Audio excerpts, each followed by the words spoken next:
Gold, trusted gold buyers. మీరు తాకట్టు పెట్టిన బంగారాన్ని విడిపించి ఈ రోజు ఉన్న మార్కెట్ ధరకు కొనబడను.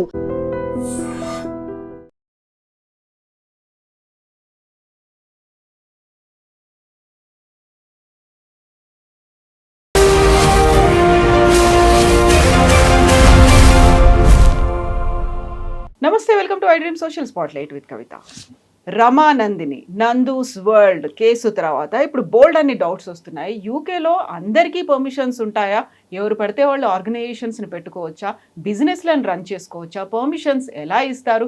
విజిలెన్స్ అనేది, ఎంక్వైరీస్ అనేవి ఎలా ఉంటాయి?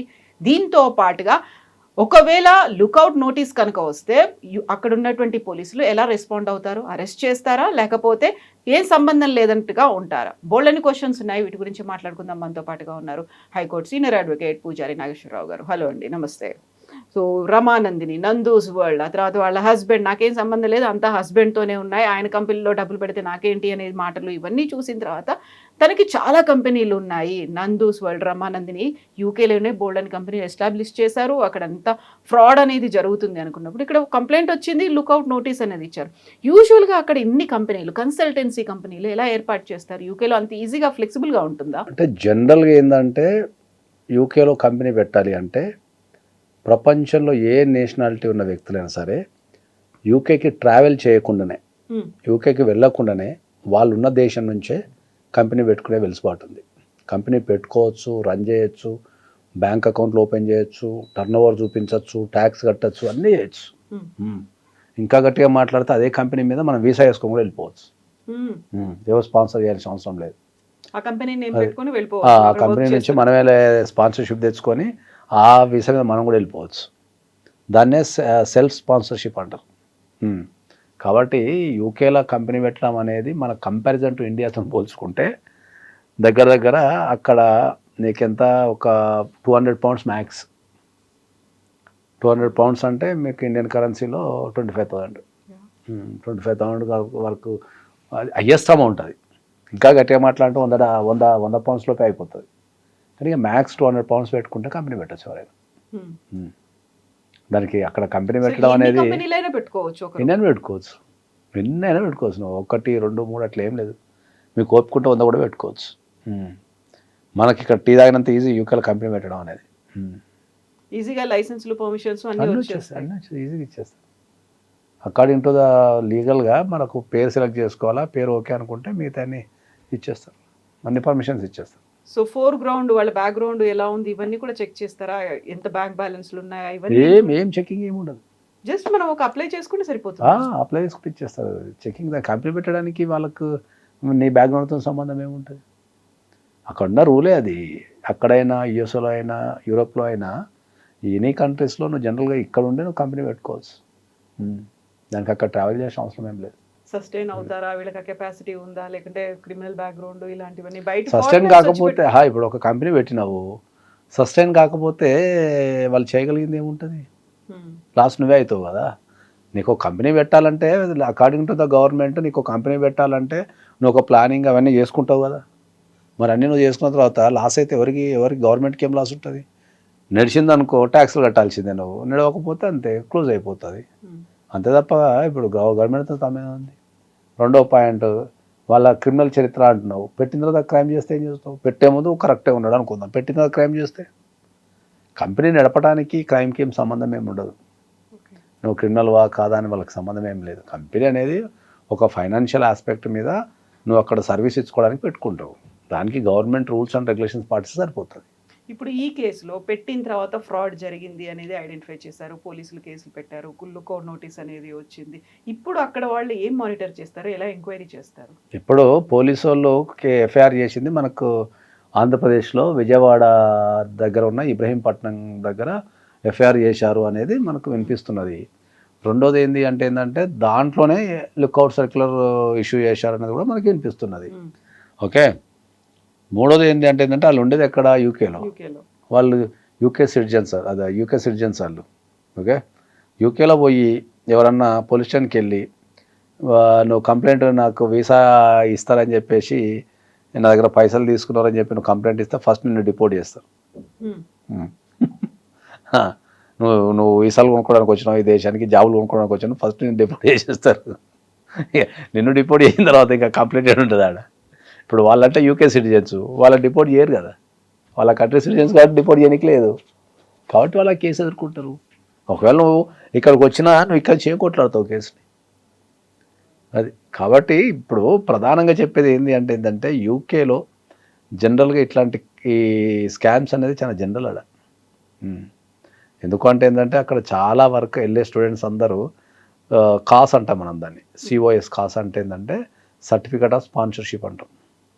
జనరల్ ప్రాసెస్ ఏముంటుంది అంటే ఏంటంటే నువ్వు యూకేలో జాబ్ చేయాలి అంటే ఐదర్ ఇండియా నుంచి జాబ్ మీద వెళ్ళాలన్నా, యూకే చదువుకోవడానికి వెళ్ళి చదువు అయిపోయిన తర్వాత జాబ్ పొందాలన్నా అక్కడున్న కంపెనీ ఈ సర్టిఫికేట్ ఆఫ్ స్పాన్సర్షిప్ అనేది ఆ క్యాండిడేట్కి ఇవ్వాలి. ఓకే, అది ఎందుకు పెట్టారు అంటే ఏంటంటే వేరే కంట్రీ వాళ్ళు వచ్చి ఆ దేశంలో పనిచేయాలంటే వాళ్ళ దగ్గర ఆ స్కిల్స్ షార్టేజ్ అని ఉండాలా, ఆ పనిచేసే పీపుల్ అని ఉండద్దు. ఆ రూల్స్ అన్నట్టు, ఆ రూల్స్ మీద అంటే మరి వాళ్ళ జాబ్లోకి ఎఫెక్ట్ పడుతుంది కదా.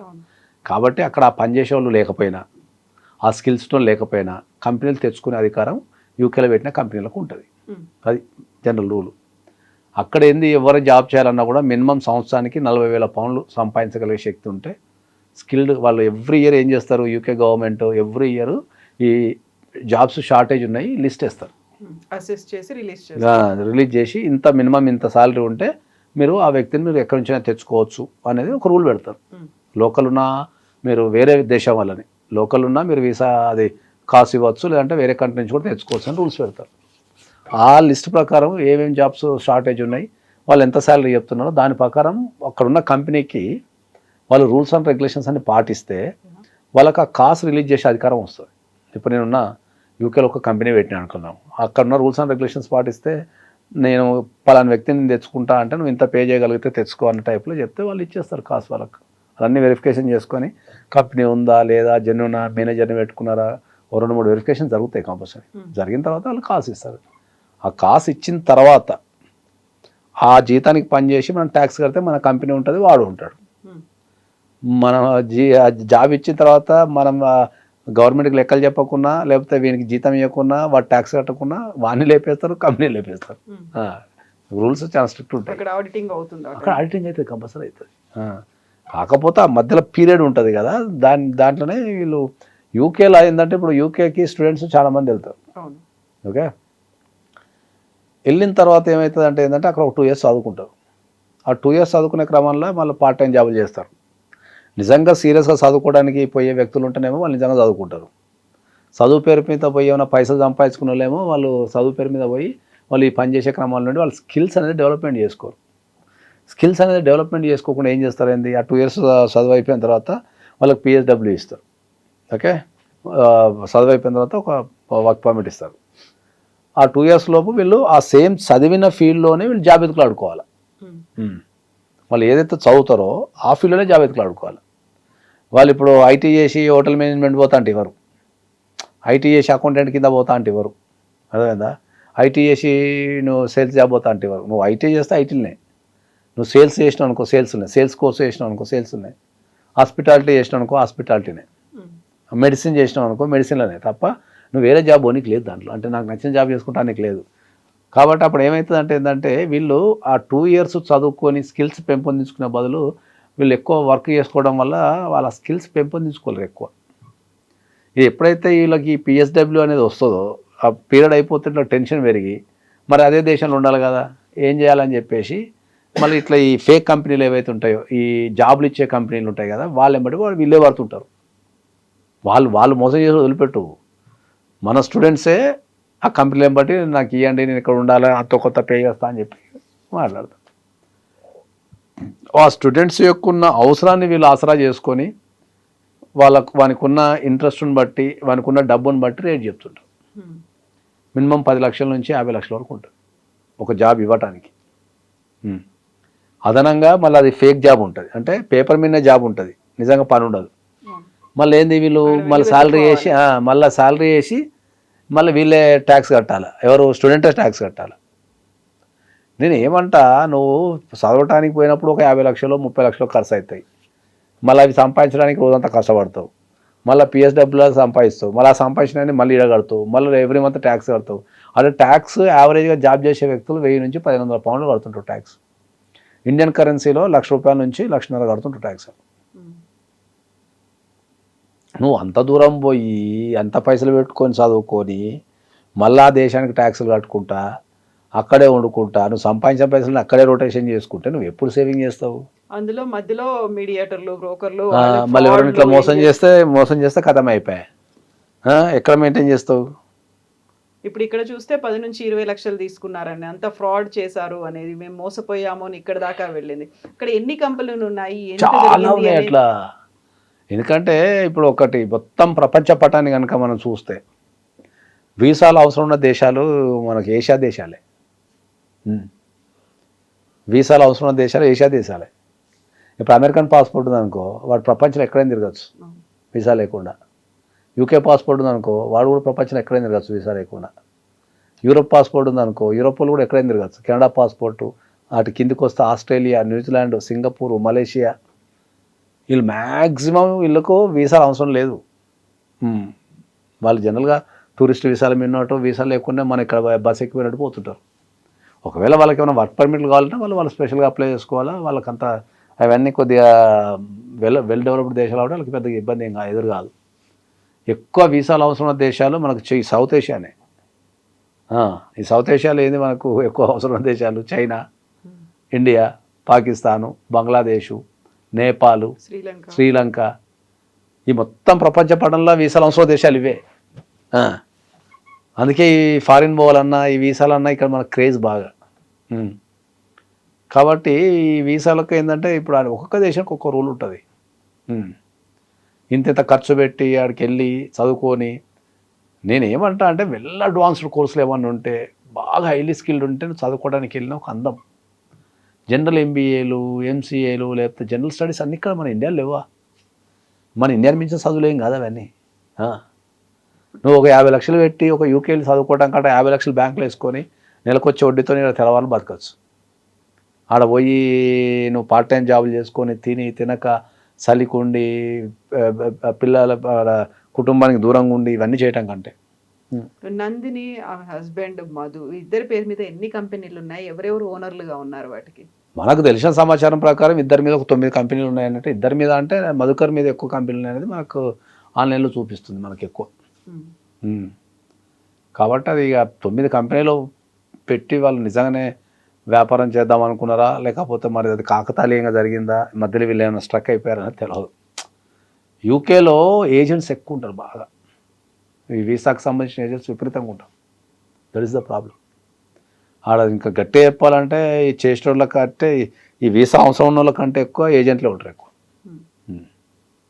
హయ్యెస్ట్ వీసాకు సంబంధించిన ఫ్రాడ్ జరిగేది యూకేలో వరల్డ్లో. Highest fraud. అట్లా నందు పేరు మీద కూడా ఉన్నాయా కంపెనీలు? 1-2 కంపెనీల మా డైరెక్టర్ కింద ఉన్నది, నేను ఆన్లైన్ చూసాను. ఇప్పుడు ఏం జరుగుతుంది అక్కడ? వీళ్ళు కంప్లైంట్ చేయలేరు అనుకుంటే లుకౌట్ నోటీస్ పెట్టిన తర్వాత వీళ్ళు ఇక్కడ మన పోలీసులు ఏమైనా యూకే పోలీసులకు ఆ ఇన్ఫర్మేషన్ ఇస్తారా? దాని ప్రాసెస్ అనేది ఎట్లా జరుగుతుంది? లుకౌట్ సర్క్యులర్ అనేది ఓన్లీ భారతదేశానికి సంబంధించింది. లుకౌట్ సర్క్యులర్ మన వాళ్ళు ఎవరైనా బయట ఉంటే వాళ్ళని తీసుకు, వాళ్ళు బయట లోపల ఉన్న వాళ్ళు బయటికి పోవాలన్నా, బయట ఉన్న వాళ్ళు లోపలికి రావాలన్నా ఆ లుకౌట్ సర్కిల్తోనే పట్టుకుంటారు. ఎల్ఓసి అంటారు దాన్ని. మనం సింపుల్ భాషలో ఎల్ఓసి అంటే లుకౌట్ సర్కిల్ అంటాం దాన్ని. ఆ లుకౌట్ సర్కిల్ అంటే ఏంటంటే ఎవరన్నా నేరం చేసినప్పుడు వాళ్ళు దేశంలో ఉంటే పారిపోకుండా, లేకపోతే విదేశాల్లో ఉంటే ఇండియాకి వచ్చినప్పుడు పట్టుకోవడానికి, బై ఫ్లైట్ కావచ్చు, బై రోడ్ కావచ్చు, బై షిప్ కావచ్చు, నువ్వు ఏ రకంగా భారతదేశంలోకి ప్రవేశించాలన్నా లేదా నువ్వు భారతదేశం నుంచి బయటికి పోవాలన్నా నువ్వు పోయే ప్రతిసారి నీ పాస్పోర్ట్ లుకౌట్ సర్కిల్ చెక్ చేసిన తర్వాత నీకు ఇమిగ్రేషన్ వాళ్ళు స్టాంప్ వేస్తారు. నీకు అక్కడ పాస్పోర్ట్ దగ్గర చూసేది ఫస్ట్ లుకౌట్ సర్కిల్వే. ఈయన పేరు పైన ఏమైనా లుకౌట్ సర్కిల్ ఉన్నాయా అని చూస్తారు. అది లేవు అంటేనే వాళ్ళు బయటికి పంపిస్తారు. ఉందంటే అక్కడ ఆపేసి సంబంధిత పోలీసులకు పట్టించేస్తారు. కాబట్టి లుకౌట్ సర్కిల్ అనేది ఓన్లీ భారతదేశం వాళ్ళకి సంబంధించింది. రెడ్ కార్నర్ నోటీస్ అంటేనేమో మొత్తం ప్రపంచానికి సంబంధించింది. ఇక ప్రపంచంలో ఎయిర్పోర్ట్లో ఉన్న అతనికి సంబంధించిన సమాచారం సంబంధిత ఇన్వెస్టిగేషన్ ఏజెన్సీకి ఇవ్వాలనేది రెడ్ కార్నర్ నోటీస్ అది.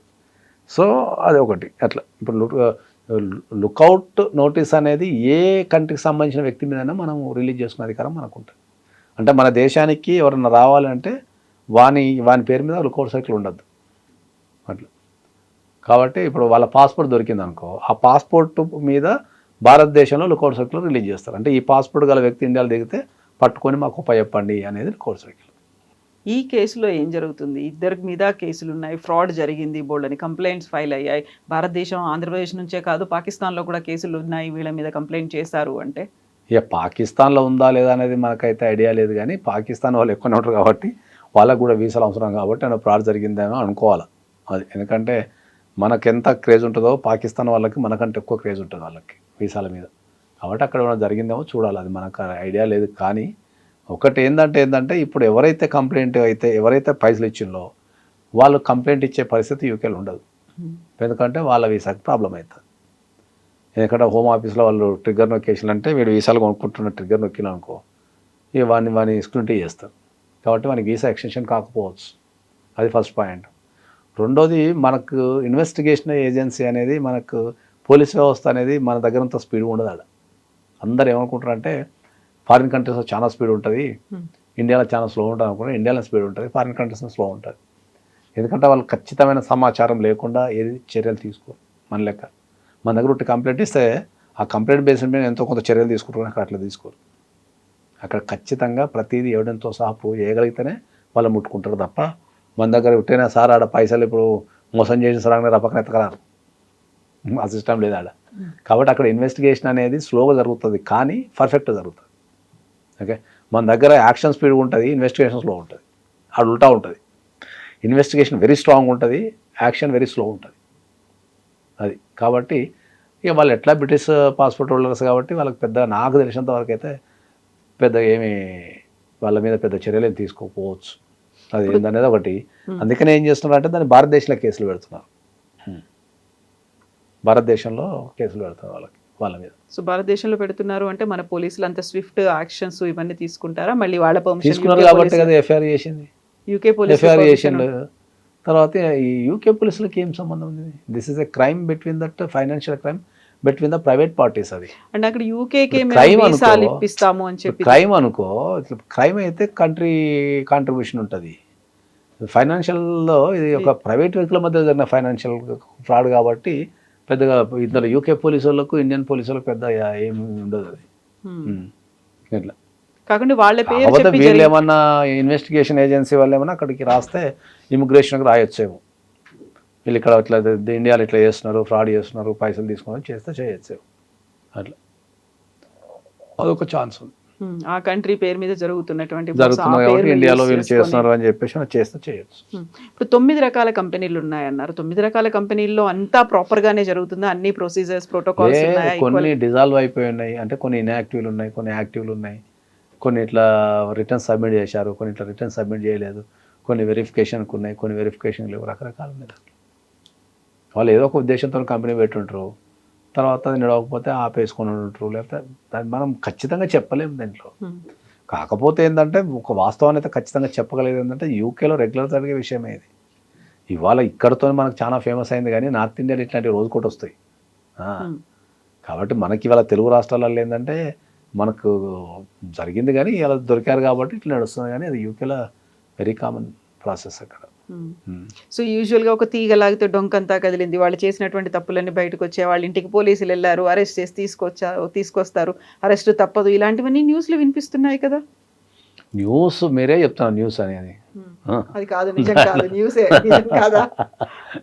న్యూస్ అని మీరే చెప్తున్నారు. ఇప్పుడు యూకేలో ఉన్న వాళ్ళని పోయి తీసుకొచ్చేంత సీన్ అయితే ఏం లేదు.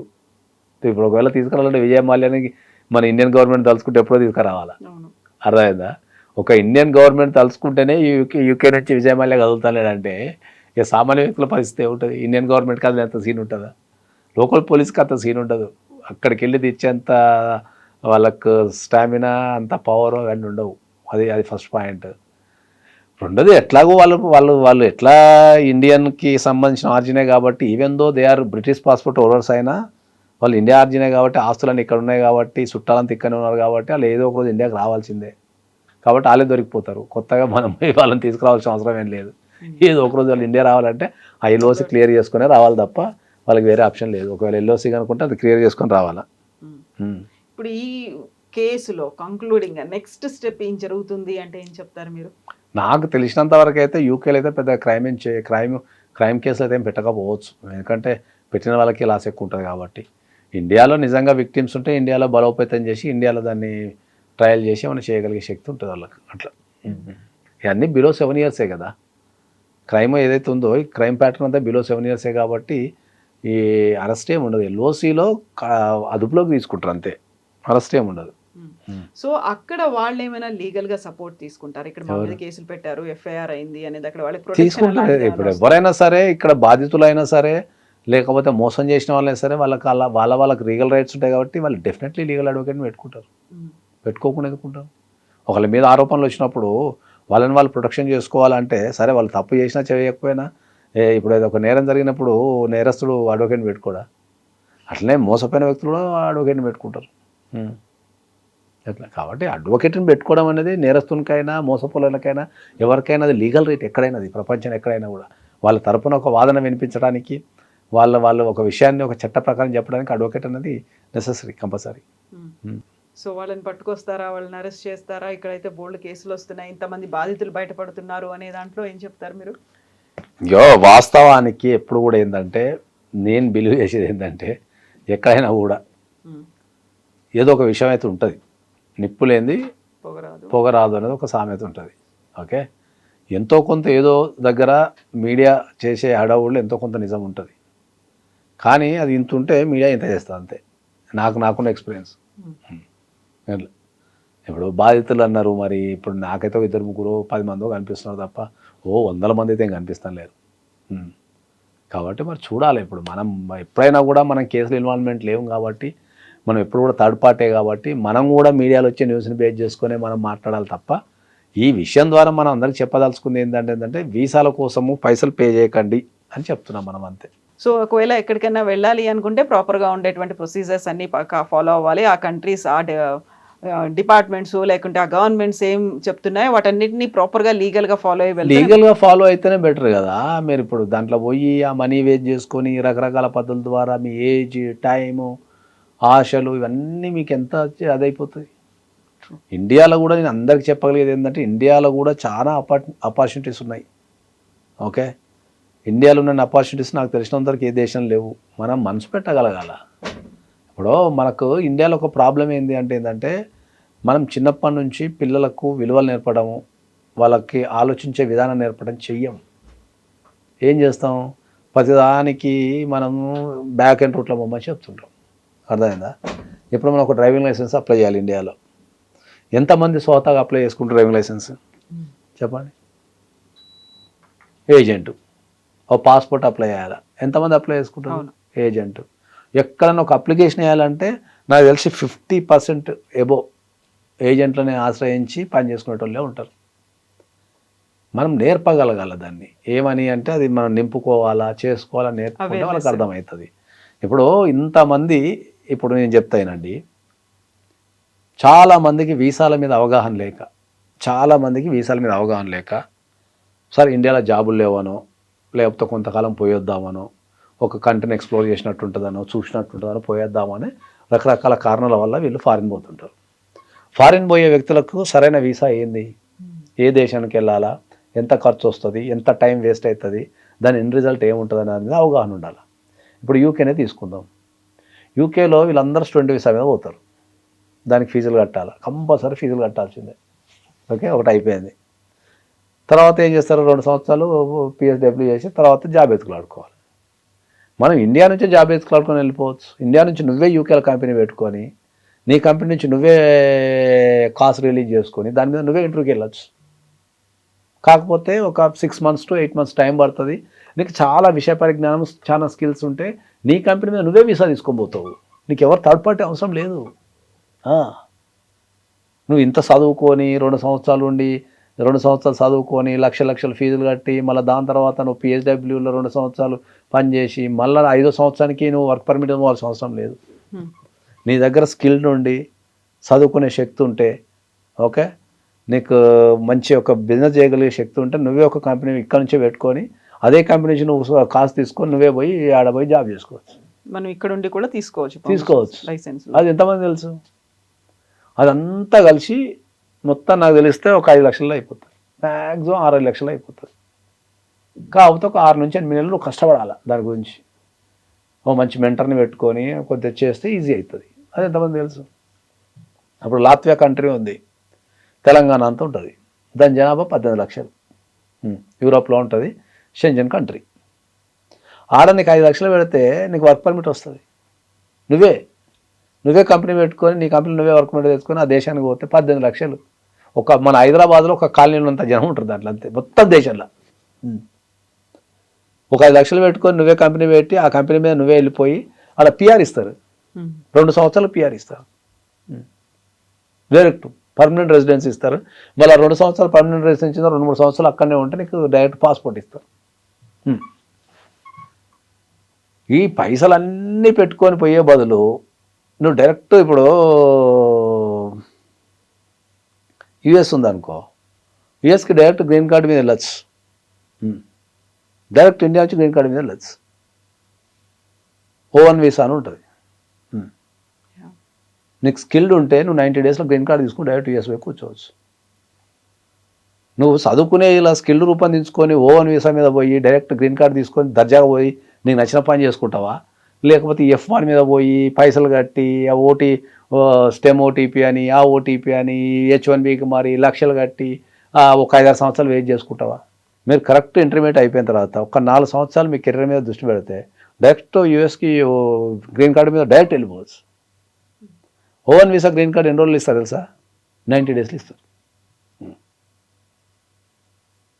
90 డేస్లు ఇస్తారు. సినిమా రంగంలో వాళ్ళకి ఇస్తారు, స్పోర్ట్స్లో వాళ్ళకి ఇస్తారు, చదువుకున్న వాళ్ళకి ఇస్తారు, ఐటీ ఎంప్లాయీస్కి ఇస్తారు O1 వీసా. కాకపోతే ఆ ప్రొఫెషన్లోనే స్కిల్డ్ ఉండాలి, హైలీ స్కిల్డ్ ఉంటే ఇస్తారు. నువ్వు హైలీ స్కిల్డ్ నీ ప్రొఫెషన్ చదువుకునే చదువులా నువ్వు హైలీ స్కిల్డ్కి వెళ్ళిపోతే నీకు direct green card O1 visa వస్తుంటే నీకు F1 నువ్వు H1 ఎందుకు నీకు? ఇంకా ఇది ఎంతమంది చెప్తారు? అవేర్నెస్ లేదు, కన్సల్టెన్సీ నమ్ముతారు. ఈజియెస్ట్ ప్రాసెస్ స్టూడెంట్ వీసా అంటే లోన్ పెట్టుకుంటాం వెళ్ళిపోతాం, కానీ స్కిల్డ్ పెంచుకో మనం.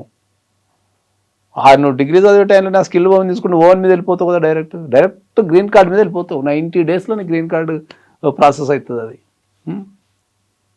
ఇది చెప్పరు ఎవరు.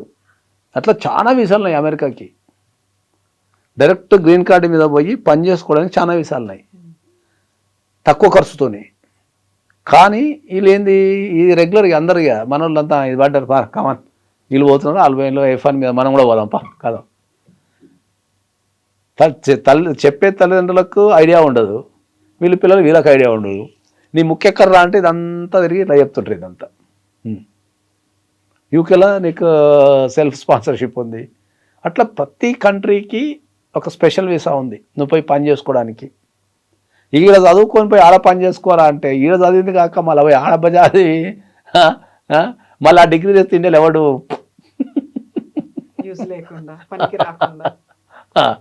మళ్ళీ ఇండియా వచ్చి మళ్ళీ క్యూలో నిలబడాలి కదా.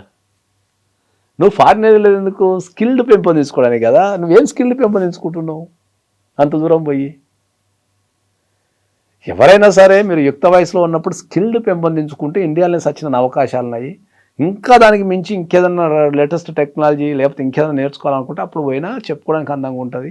నువ్వు ఆ టాప్ ర్యాంకులలో ఉంటావు, దానిపైన ఏమన్నా చేసినా అక్కడ నీకు వీసాలు కానీ జాబులు కానీ ఈజీ అవుతాయి.